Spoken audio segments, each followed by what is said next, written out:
I've got a terrible take from Obama and a good take from Obama, believe it or not. Just bear with me. I should say an accurate take. So I've got an inaccurate and accurate take from Obama. Here's the inaccurate one. Play 5. This comes up every December. Is Diehard a Christmas movie? No. Yeah, I agree. No, It's a Wonderful Life is a Christmas movie. That's right. Charlie Brown Christmas is a Christmas movie. That's right. Die Hard is an action flick that happens to involve tangentially Christmas. This is unbelievable. This is the best interview I've ever done. Die Hard is clearly a Christmas movie. I don't know why we keep coming back to this every year. The whole thing takes place Christmas Eve. Okay? It doesn't get more Christmassy than that. There are Christmas trees. Ho, ho, ho. I've got a machine gun too. It's a Christmas movie. But, so Obama's wrong about that. He's right, however, about this, and this is really important for everyone to understand as we're looking at the election results and trying to get answers, trying to get a signature audit in Georgia. Why aren't we seeing more action from Republican office holders in some of these states? What is wrong with them? I really ask that. I'm wondering, what do they think they're doing? Most of the Republican Party thinks this election was stolen. They think that there was cheating. If Republican officials believe that it was not stolen, if they think there was not in fact cheating, they should be helping to prove that. They should be assisting those who are trying to get answers here. They shouldn't be doing all of this nonsense the way that they're doing it. Right? Slowing things down, making things harder for everybody. It's absurd. It is absurd. So I want answers here. But anyway, Obama said this about the Georgia special election for the Senate seats. I watched the debate with Loeffler and Warnock. I'll tell you about it in a bit, but I mean, not a particular. Warnock is a radical left-wing guy. No surprise. Basically a well-spoken socialist. And yeah, that's what you've got. And Kelly Loeffler, is, I think, somebody that I align with ideologically on a lot of stuff. She's not bursting with charisma. I'm just going to speak honestly about this, but, she's good, solid, be solid in the Senate. Better than Warnock. I don't know what else to say. And here you go with Obama pointing out just what the stakes are here. Play 22. The special election in Georgia is going to determine, ultimately, the course of the Biden presidency and whether Joe Biden and Kamala Harris can deliver legislatively all the commitments they've made. Yeah, he's telling the truth. This Senate election is essential.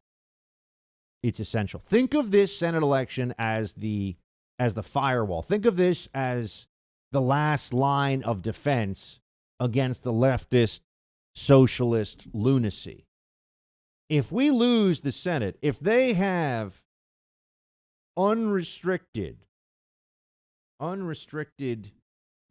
control of government, or rather uncontested control of government, we are in for a very difficult period. I don't even know what to say about it, other than,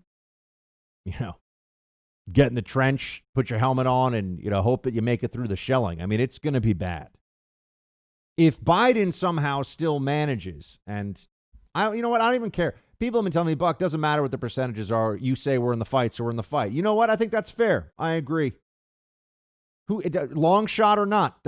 I was just saying that so that people could psychologically prepare. But I understand that critique. I always want the team to tell me what they think. I mean, I'm here to serve you, the audience. I always want to know. And if you want me to say, look, you're saying we're in this fight, a coach before the big game doesn't say, we're 8-1 underdogs, but go out there and have a great game. I agree. That's fair. That's fair. So we're going to fight this thing to the end. That said, you still make preparation. Right? That's a different thing. That's not setting yourself up for failure. That's just being smart. And that's really fighting two battles at the same time. Even if you're outmatched in one contest, you don't go into another one saying, well, we can't focus on this. This Georgia Senate situation is essential. It's essential.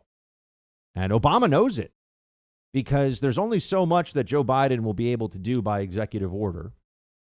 And the Republican Party has no stomach for this great reset idea the Democrats are increasingly going to be running with. Build Back Better is really now just a code word for the great reset. Right? Build Back Better, what they mean by that is use this crisis as an opportunity to push things that they couldn't normally get the American people to go along with, and to use executive order, kind of like what they do with COVID, instead of normal legislative process to get it. But if they have the legislative branches too, disastrous stuff. Disastrous. As evidenced by the fact that they think that having John Kerry as the climate czar, he's perfect for that job. John Kerry is an empty suit with a big bank account courtesy of his wife that just kind of wanders around with this very pompous tone, and it's such a joke. Guy doesn't know anything about anything. But he speaks good French, so when he sits down to talk to people, yeah, they're impressed. The journos are impressed with him. He's an internationalist. He goes to Martha's Vineyard. He's got a yacht. You know, you can trust him. He's not a socialist, really. How many super rich socialists do we have to see throughout history before we realize that it's actually a religious belief masquerading as an economic system, and that the people that want it are invariably, the people that want it the most and push it the hardest, are invariably those who believe or know they will not be ruined by it. Classic John Kerry. Or limousine liberalism. You can, either way, same idea, same thing. But I need to know why we can't have a signature audit in Georgia. Why Raffensperger isn't going along with this. And I also need to know why everyone thinks that the Pennsylvania, I shouldn't say everyone, but why anyone should say that Pennsylvania is not a completely legitimate legal challenge. They held an election in violation of law. They violated the election process to have an election. That's a problem. How do you certify a state like Pennsylvania when they didn't go through the rules change necessary to actually do what they did? They just decided that they're going to do it. The Pennsylvania Secretary of State just said, oh, we're going to do it my way. It's not how it's supposed to go. Unacceptable. But now we're going to see also the real stress test on all this will be whether the economy is able to continue on in a Biden administration, even with these socialists and these leftists. Because I think what you may eventually see here is a recognition that Joe Biden, yeah, it's going to be business as usual for big business, but the engine of the American economy is small business, and they're going to be decimated here. But that's just more of a prediction down the line.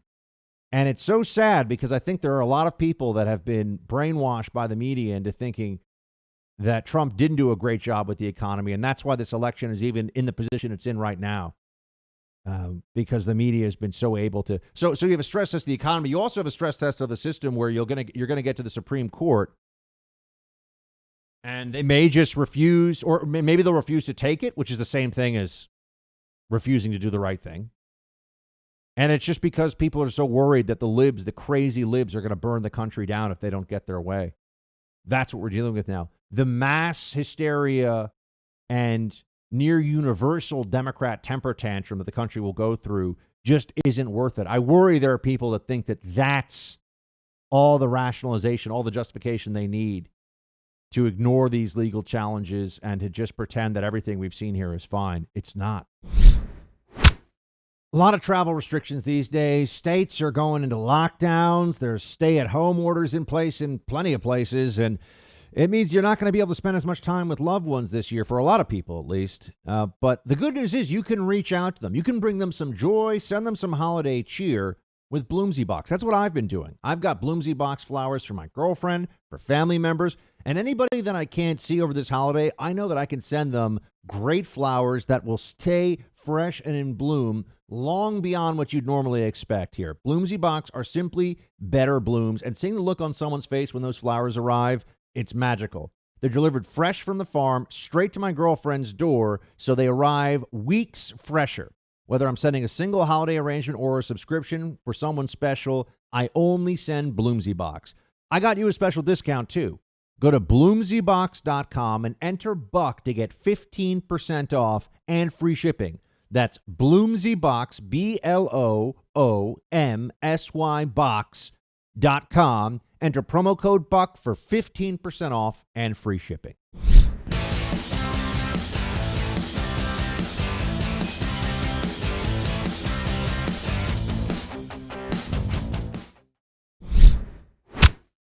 Let us be clear. What we have right now are people suffering in a way economically that we have not seen since the Great Depression. Hunger is at an all-time high in recent years. You have tens of thousands of people facing eviction.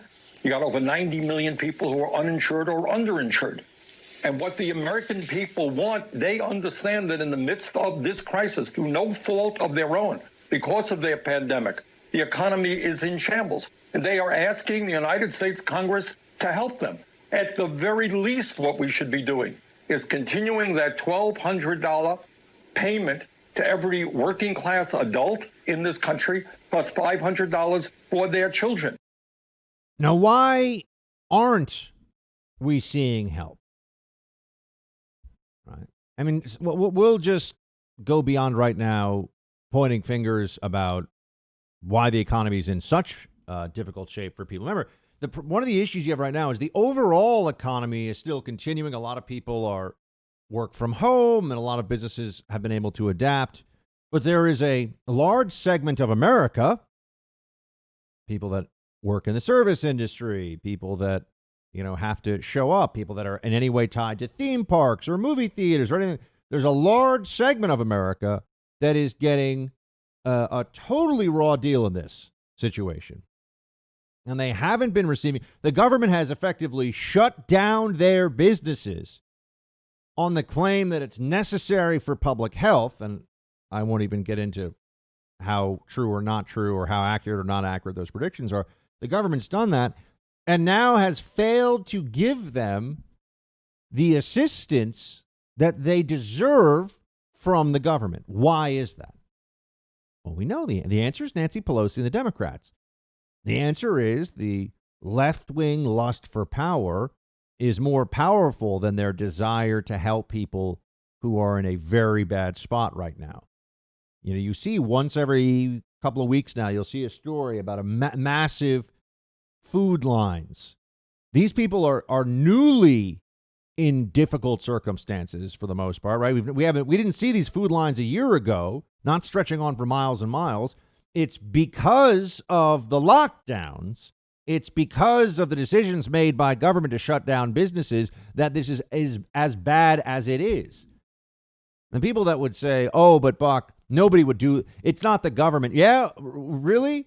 Because in Florida, they have the businesses open and people are still going to them. And they're not worse off than these other states where everything is closed. Oh, I'm going to get fact checked on that one. Oh, get the fact checkers on me. Maybe I can shut it down. Can't say that, Buck. Not allowed. We've hired some team of idiots somewhere that you don't get to confront, that you don't get to debate, who get to shut you down. Just look at the numbers yourself. It's all published. Look at the CDC numbers for New York, California, and Florida. Florida is open for business. Which state would you rather be in right now? Exactly.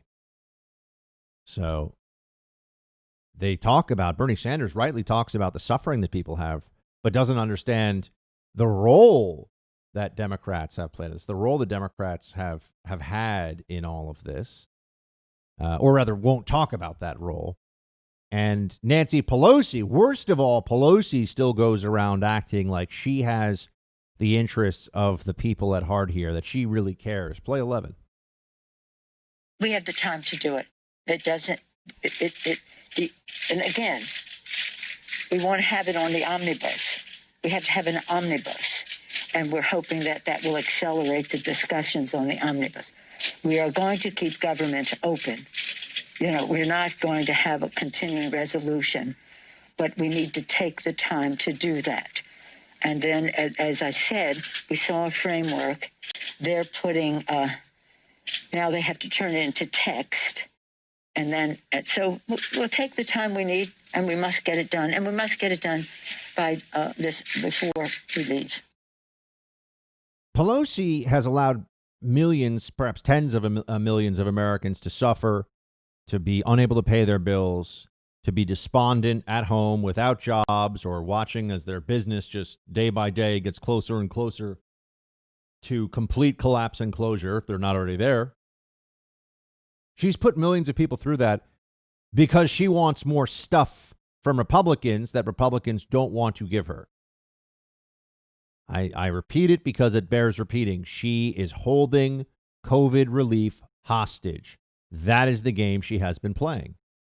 And she should be held to account for this, but she's never really held to account because she's an ultra limousine liberal who runs in a left-wing, Chardonnay socialist district in San Francisco.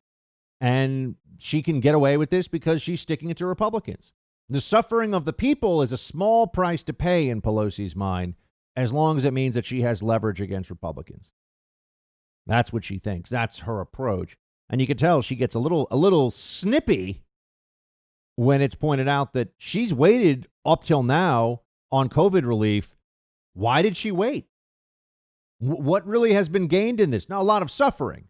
She thinks that she gained leverage over the Republicans, but people are now understanding, oh, so you just wanted something and people had to suffer as a result. Here she is, not liking it when people come to the obvious conclusion here. Play 10.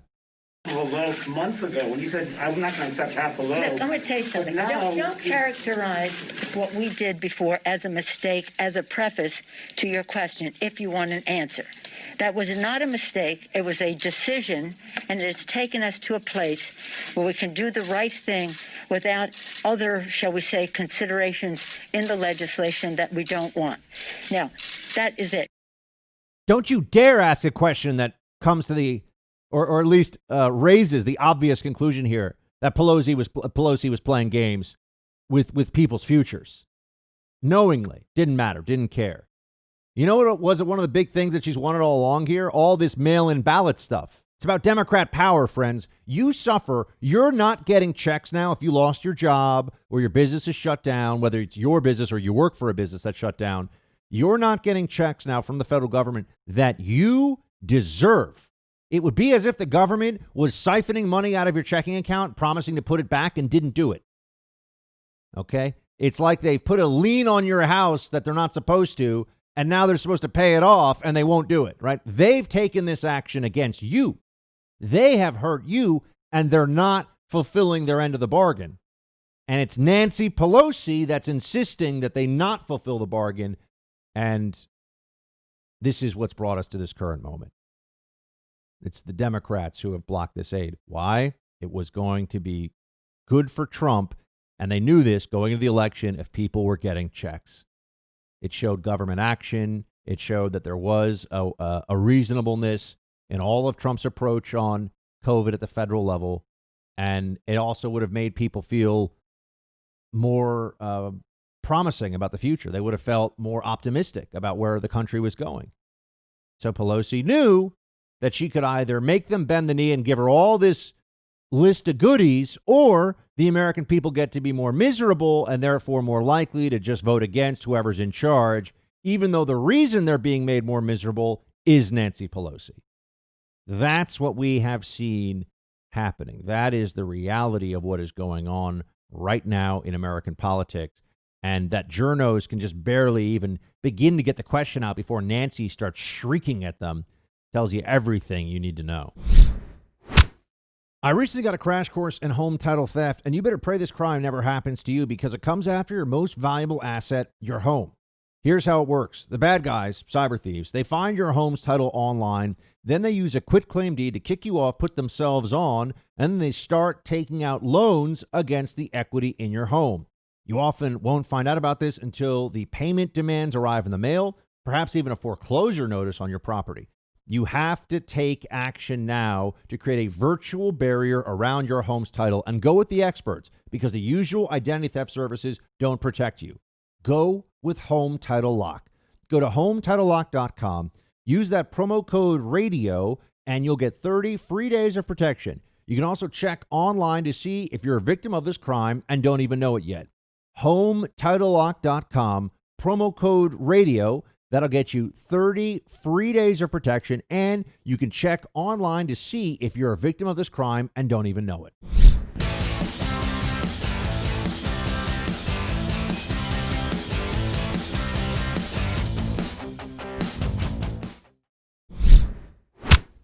What is going on out west? We've got Congressman Andy Biggs to answer that question. California on lockdown. Arizona's got COVID problems, plus election problems. Let's ask the congressman about his home state as well as what he sees happening nationally. Congressman Biggs, thanks so much for joining us. Buck, it's always good to be with you. So let's start with what you see happening here. The hypocrisy around the lockdowns affecting some businesses, not others. It finally seems people are catching on to this being arbitrary. First, what do you see happening with some of these responses to the economy and to what it's doing to small business nationally and in your home state of Arizona? Well, with regard to small business, what you see is you're going to see some businesses can make it and they're going to thrive for whatever reason. Maybe their business has not been one of the ones crushed, and some of these lockdowns have been very targeted. See, whether it's a bar, whether it's a restaurant, whether it's a gym. And we have a gym owner in Arizona, for instance, and the Department of Health Services is coming to shut down his business. He's been hit with 40 criminal complaints because he refuses to close down. He says, because I'm being targeted. And he said there's no evidence that his gym has ever even caused a single case of COVID spread. So you have that type of thing going. You can go down Main Street, you can go into your malls, and you're going to see, half the businesses are closed. And that's what's going on. You're seeing restaurants close and fold, and many restaurants, just this nature of the business, are not going to make it anyway. This has made it tougher for them. And then you throw in the hypocrisy on top of that. And then we're only focusing on business. Don't forget all the mental health issues, all the educational development issues that are happening for kids that are being delayed.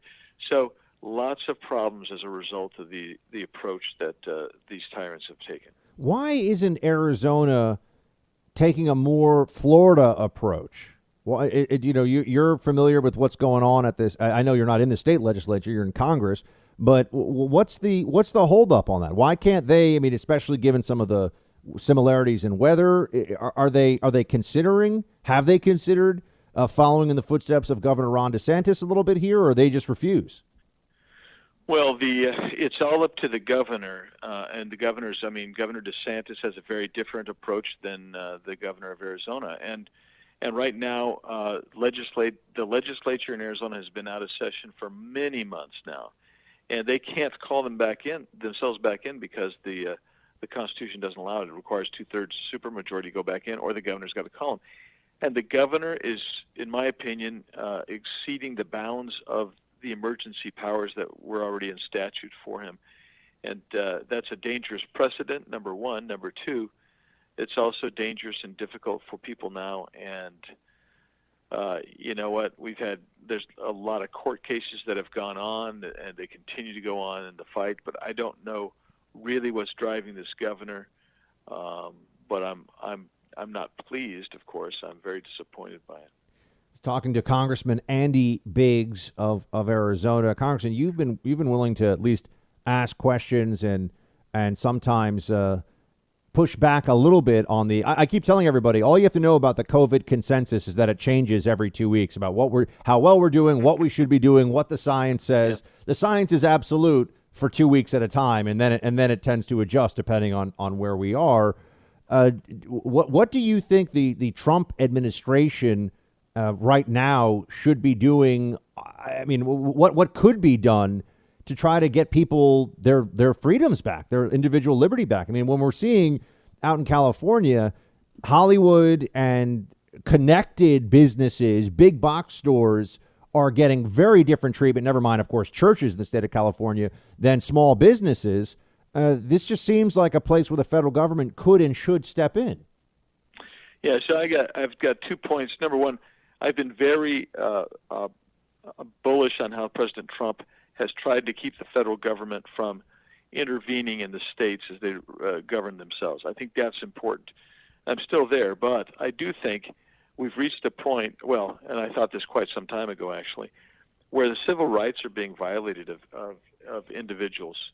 And where civil rights are being violated, that's when the Department of Justice would step in and should step in and bring the lawsuits necessary to assure that everybody can maintain their civil rights. And we just haven't seen that. Our DOJ's been asleep at the wheel here, and that's where I think we should be. I would encourage the president to continue to use the bully pulpit, which he's done pretty effectively. But I think if we're going to watch the rights of citizens be taken away, then why would we ever provide bailout money? I mean, we should never have provided bailout money because you've seen the corruption that's resulted from that. But why should we provide more bailout money when states are going to continue to abuse the rights of individuals and they're going to suck it out? It's like giving money. It's like giving foreign aid. None of us want to give foreign aid. Why? Because we know that the oligarchs of whatever country we're giving it to are going to siphon money off the top. Speaking to Congressman Andy Biggs of Arizona, Congressman, your state is very much still on the minds of Americans all across the country, at least those of us who have questions about this election. And as you know, there are many who believe outright that there was widespread fraud still, and they want answers. What do you think about the Arizona role in all of this right now? We've had certified results. We had those hearings with Giuliani, Jenna Ellis, the rest of the Trump legal team, and they seem to be raising some troubling questions. Can you tell us, what do you think is going on here? Well, I think the questions, and when they came to Arizona and had their hearing, I thought it was pretty good. A lot of direct evidence and particularized evidence came out, and there's literally hundreds of affidavits. And what we're seeing is our governor won't call anybody back into a special session. I think it was kind of symbolic that he chose to, at the same time that hearing was going on with the Trump attorneys, he went in and had a session to certify the election at that very same hour. So it's kind of symbolic, I think, that he's not going to help. But the reality is, many in the state legislature are rallying around, and they're trying to get a forensic audit done so you can find out what went on with the machines on the back end, on the front end with the software, and also on the front end with the affidavits and the ballots. There's evidence of literally thousands of people or ballots being cast by people who don't exist, and from residences that don't exist. So I mean, and that's in Arizona. So I think the legislature is trying to push this through.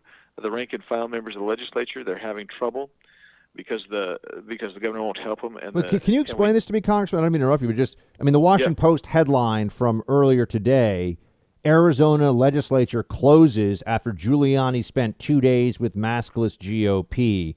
It was open and now what's going on?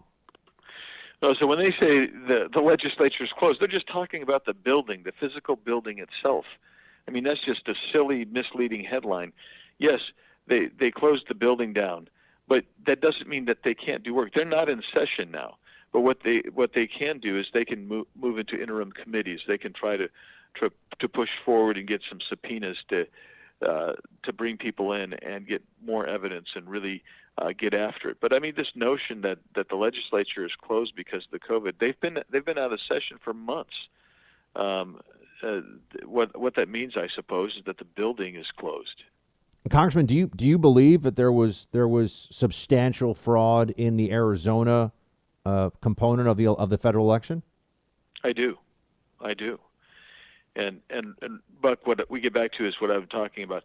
So first of all, we know that in Maricopa County, for instance, 2/3 of a certain batch of ballots, which totals well over 300,000, were opened without a Republican observer being there to make sure that everything was according to the rules.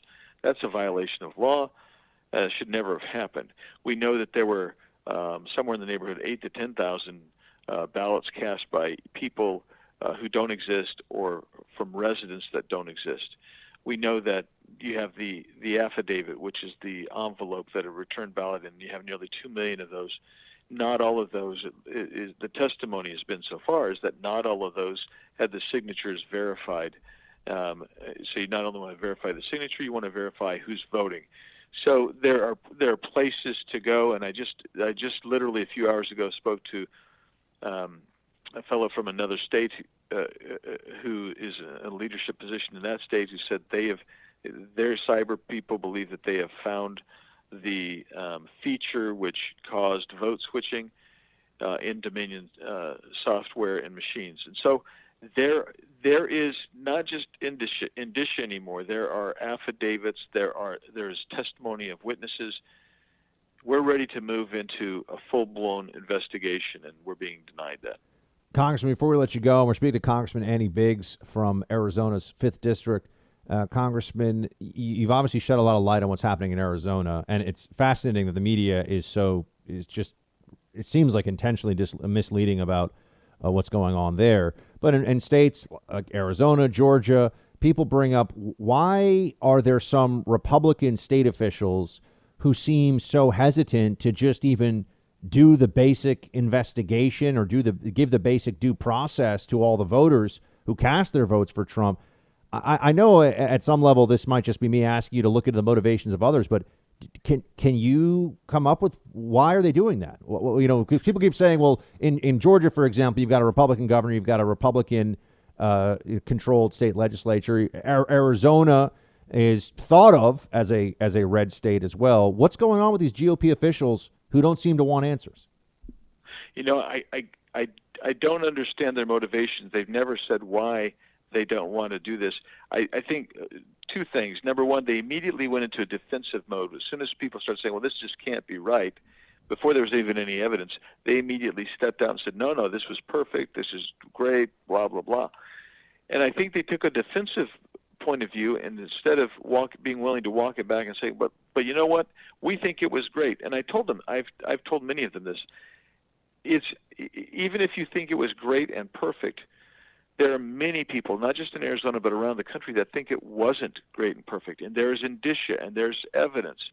So if you do a forensic audit and it turns out that you were right, that everything was perfect, you're going to come off like a champ. If it comes off and we find out that there was fraud, whether it's systemic fraud or anything else, guess what? You still come off looking like a champ because you've discovered a fraud in our election. You can't lose doing this. And so it's been so difficult for me to understand what their motivations may be, Buck. It just doesn't make sense to me. Congressman Andy Biggs. Congressman, great to have you as always, sir. Thanks again. Thank you, Buck.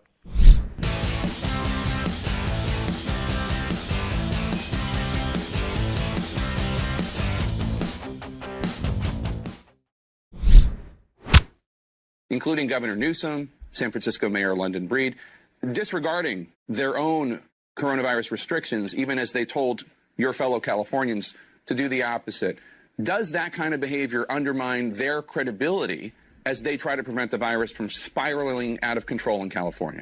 Well, I certainly think those were unfortunate mistakes, and each of those elected officials have held themselves accountable and apologized. But I don't think that is sufficient in terms of a mixed message. I think that we have to be much stronger in California and the rest of the country in really putting out accurate public health information. You know, if this had been done in the first place, I don't believe that we would be approaching a holiday season with over 270,000 lives that have been lost. And my heart goes out to all of those families that have to go through the holidays with empty chairs.